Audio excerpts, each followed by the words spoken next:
नमस्कार प्रेक्षकांनो. ठरलं तर मग या मालिकेमध्ये आपण बघणार आहोत की आता प्रताप मात्र खोटं नाटक करतो की तो सायलीवर किती चिडलेला आहे.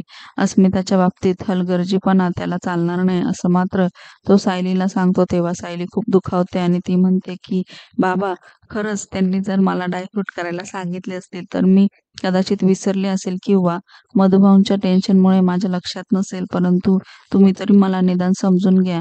आता तिच्या बोलण्यामुळे इकडे प्रतापला फार वाईट वाटत असतं, कारण त्यालाही तिला दुखवायचं नसतं, परंतु अर्जुनने सांगितल्याप्रमाणे आता तो वागत असतो.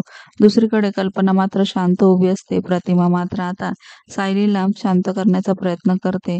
त्यानंतर आता प्रताप म्हणतो, तुझी इच्छा असेल ना, मी तुला पुन्हा ओरडावं, नाही तर पुन्हा असं वागू नकोस. आणि असं म्हणून प्रताप तिथून रागात निघून जातो. तर दुसरीकडे कल्पना हे बघत असते आणि इकडे अर्जुन मनाशी म्हणतो, बायको थोडा वेळ हा त्रास सहन कर, नंतर मात्र आनंदच आनंद आहे. येणाऱ्या भागांमध्ये आपण बघणार आहोत की अस्मिता पुन्हा एकदा सायलीला टोचून बोलते आणि की आता मला तुझ्यासोबत समोर जेवायचं पण नाही असं म्हणून ती ताट घेऊन निघून जाते. तर दुसरीकडे प्रताप पण उठत असतो आणि अर्जुन पण. त्यानंतर मात्र सायली म्हणते की तुम्ही असं वागलात तर मी पुढचे 3 दिवस जेवणार नाही. हे ऐकून मात्र आता पुन्हा एकदा सगळ्यांना वाईट वाटतं.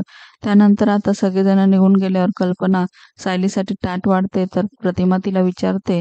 त्यानंतर मात्र कल्पना म्हणते की मला माहिती आहे आज जे काही घडलं त्यामध्ये हिची काहीच चूक नव्हती, त्यामुळे तू जेवून घे असं म्हणून आता कल्पना तिथून निघून जाते. सायलीला या गोष्टीचा खूप आनंद होतो. प्रतिमा म्हणते की आता तुझ्या सासूचा मान म्हणून तरी तू 2 घास खाऊन घे.